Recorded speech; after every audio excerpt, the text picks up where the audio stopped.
For Australians, Fiji is an incredibly popular holiday destination. But what tourists don't see is the signs of repression after 5 years of a military dictatorship. The interim Prime Minister, Commodore Frank Bainimarama, says he's fast-tracking consultations for a new constitution. He's lifted emergency rule, but critics of the regime say there's still an air of intimidation.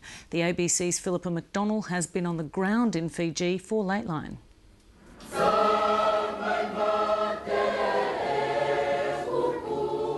Holidaymakers, it's paradise in the Pacific. Resort accommodation for every budget, and kids and honeymooners alike are welcome.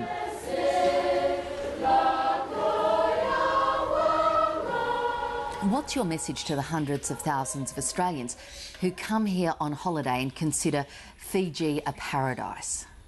Yeah, Fiji is a beautiful place to visit. But we, the people in Fiji, have a problem that exists that needs to be resolved. On the surface, Fiji doesn't look any different to how it did before the military coup in 2006.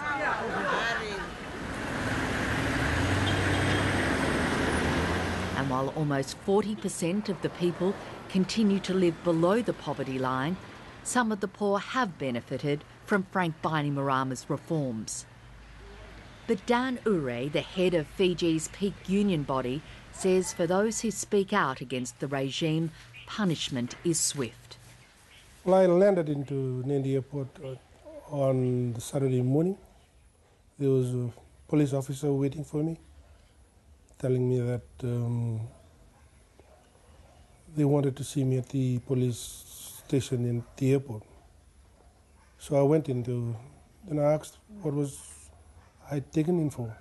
The only reply I got was, the orders came from the top. Our job is to come and arrest you. How many days were you held by the police, and at what stage were you given any legal representation or charged? 10 days, no legal representation. Just, can you check the dates for my next court appearance? The 52-year-old is a former Fijian Labor Party MP and critic of some of the interim government's many decrees. With the decrees that were introduced, they are trying to basically kill the union movement in Fiji.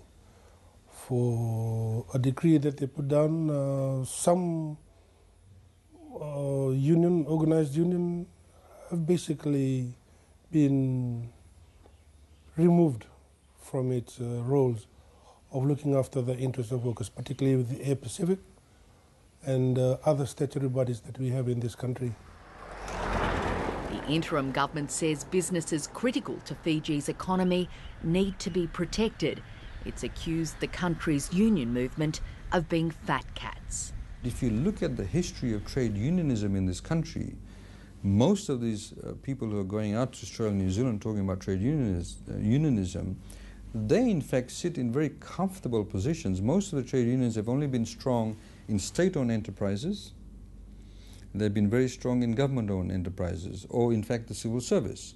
But where a lot of the exploitation takes place, for example, it was highlighted some years back in the retail sector, previously in some of the mining operations, in other areas where you have low-paid workers, there's an absence, there's a deafening absence of trade unionism.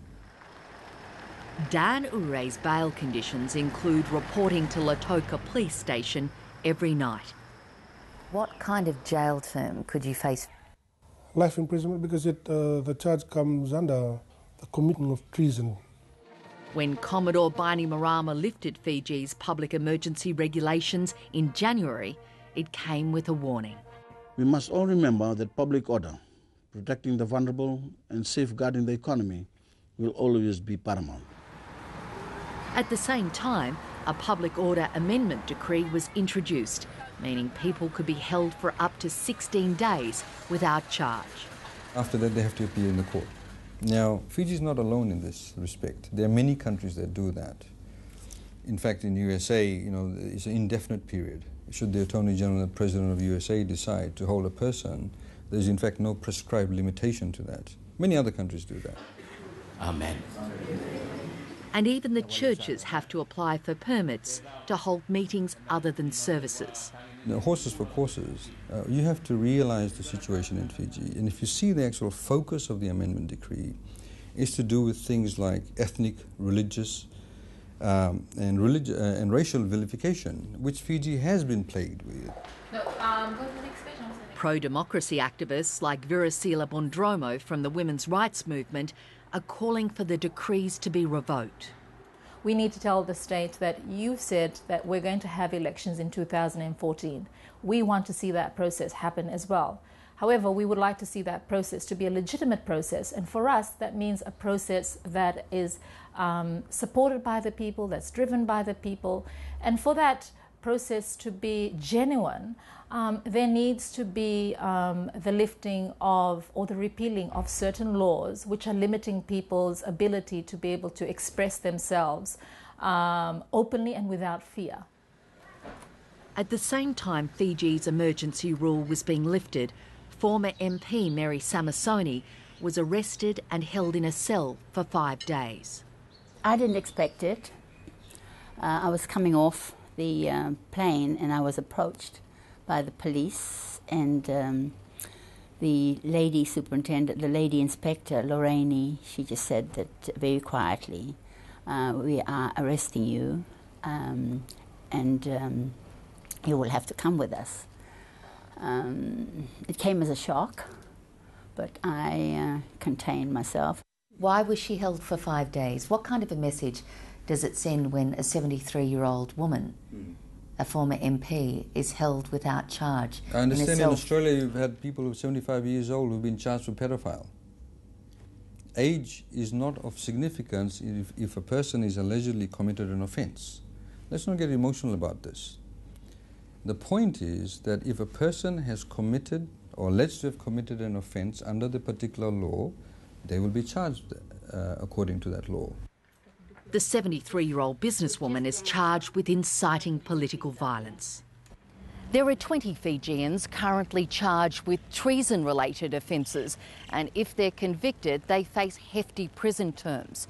Critics of the interim government say some of those cases have been brought to make it impossible for people with strong or opposing views to run for Parliament in 2014.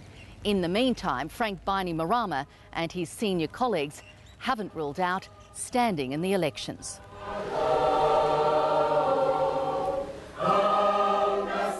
Paradise is a long way from being politically regained. Philippa McDonald, Lateline.